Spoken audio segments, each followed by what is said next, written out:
Hi everybody, this is Georgia McCabe, and this month's video blog post is how to use a tool called Wildfire for some great interactive promotions, brand building for your Facebook fan page. So I'm going to draw your attention to this URL, which is wildfireapp.com, and the first thing you're going to want to do is sign up. I actually already have an account, so I'm just going to go into my account. And the first thing it does for me, because I've run several campaigns, is it brings up the existing campaigns that we've actually run. And what's really nice about this is it's very simple to save information like information about your company, the rules, the legal mumbo jumbo, and all of that just by hitting the duplicate button.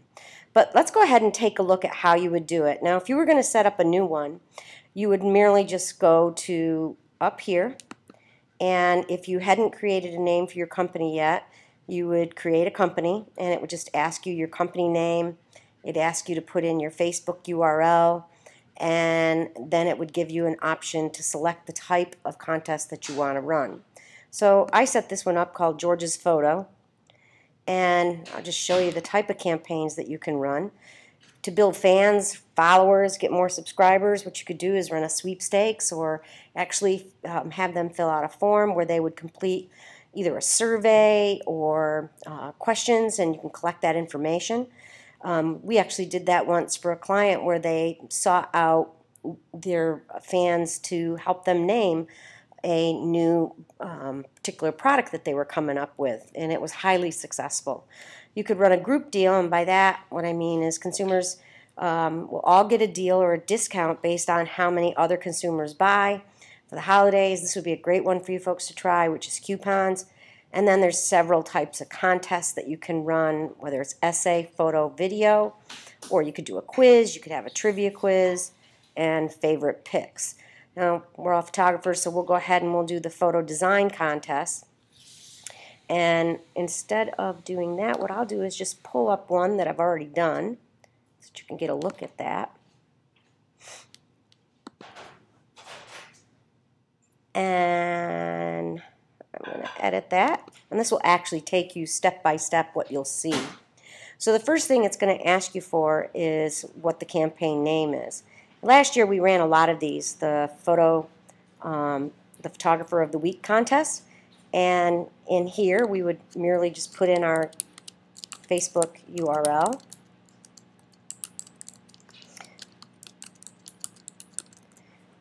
brief description, so in this case we said be our featured photographer, and then down here you enter in detailed descriptions of your grand prize and a little description of what's going on.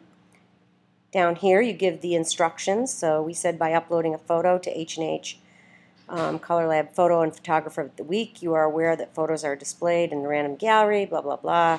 The photo with the most votes will be featured as our profile picture for the H&H fan page.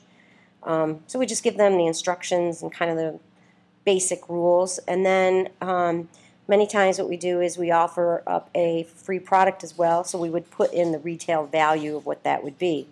You can add a second prize, and then down below you can pick the category. So in this case we picked career, lifestyle, and I just went ahead and said miscellaneous. Now the next step that you're going to be asked is, and then before I forget, you always want to hit save and continue, and that'll take you to the next tab here, which is timeline. On the timeline, what you do is the first thing you do is choose how the winner is actually selected. Are there judges that will be picking the winners? Is it public votes? In our case, that's what it was. And then down here, you pick the time that your contest would start.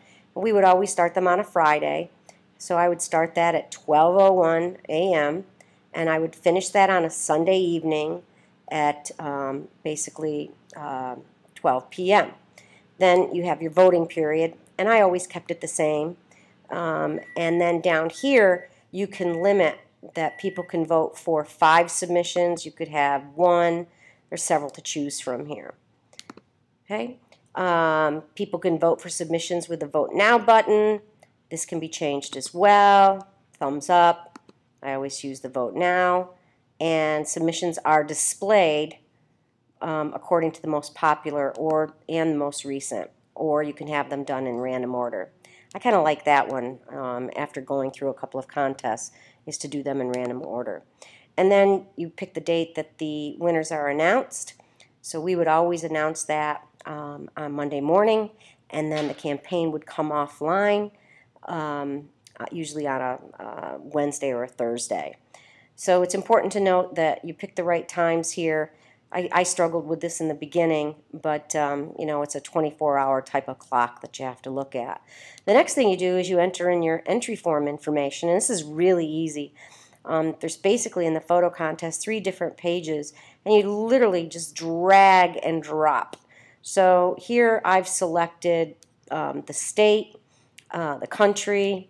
I've asked for their first name, their last name, and I wanted to limit a certain age, so I required their date of birth. And the other thing I do is always ask for their email information. So pretty easy to do. All you do is literally come up here. So let's say we wanted to ask them for their gender, which I wouldn't, but we would just drag that and put that there. And then if we didn't like it, we could just delete that. So that's how easy that is. So we would save and continue. We go to the upload entry page, and here we told them the number of images that they could upload. They could give it a title. Again, just pretty much drag and drop over here on the side. And then finally, on the invite friends, you could also just click here. After they've done that, they'll be directed to a page where they can actually invite their friends to participate in that. So that's pretty easy. The next step is you're going to pick your banners that you're going to want, and they give you the sizes of these when you actually upload that. So this one remained pretty static for us, and then what we would then do is we pick a custom banner, and we would just create this file. We just did this in Photoshop, and what we actually did was we put a little bit of text here, and then I would always put up the winner of the previous week. Very simple, typical techniques. Just choose your file and upload. These are feed banners, and what do I mean by that? This type of banner can you'll actually get widget code where you could actually put that on your website, and people can enter from your blog or from your website. And then finally, the last step is rules. And I would say for me, this took the longest amount of time, was really, really understanding the terms and conditions and the rules. But once you do it, you're pretty well set. You can search a number of sites. If any of you are interested in getting copies of these, I'd be happy to send you some samples that we've done. And if you do have a privacy for your website, you can put that URL in there. And then when you're ready, you just hit publish. And again, if you've already put that in for the date that you want that, and you publish it, it will not actually go out until then. Now, what's really cool about this is, as I mentioned, it'll actually give you the code for a microsite. And what do I mean by that is sometimes people don't want to actually sign up for a contest on Facebook because it requires accepting an application, and sometimes people just don't like to do this. So with a microsite, it actually creates just that, a microsite with its own HTTP link, and you can tweet that out, you can post that on Facebook, you can put that in your blog. So this particular contest actually ran on Facebook. We had the microsite that we used for people that didn't want to enable the app, and it also gave us the widget code so that we could put that on our actual website as well. Now, what's really cool about Wildfire is also the fact that you can many times monitor your campaigns, see what's going on. You can take a look at, let's just go back here. You can actually see the number of leads, and these are the actual people. And we used to have a ton of success with this. And if I wanted to view the details of that person, I could actually click here, get all the information about that person, and it actually showed that this particular person actually entered via the microsite, and she had 1 vote for hers. And then when it's time to actually pick your winner, that is done very easily. It'll basically allow you to go in here and you just click winners. It'll sort that, tell you which one had the most votes, and voila, you're off. They've just added this. I don't know too much about the analytics, but it would show like when the majority of entries occurred, and then you can see they kind of went down. So most of our entries occurred on the first date, and then on the October 2nd, October 3rd, we had the least on this. Now I'd look at that a lot and say, what could we have done differently to have gotten that more consistent across the board? Did we tweet enough? Did we post enough? Did we reach out enough in forums and other blog sites? So it's a great way to actually kind of check up on how things are going. So that's Wildfire. To give you an idea of what something like this would cost, I think we paid on average of, I want to say like, gosh, I think maybe $35 to run a contest for 4 days. Average cost for a whole month is around $100. But if you've watched any of my other blog posts or videos or been on some of my webinars, you'll know that it's very, very important that anytime you run a contest on Facebook, you are required to use a third-party application. This one happens to be my favorite. Hope this was helpful, and as always, feel free to reach out.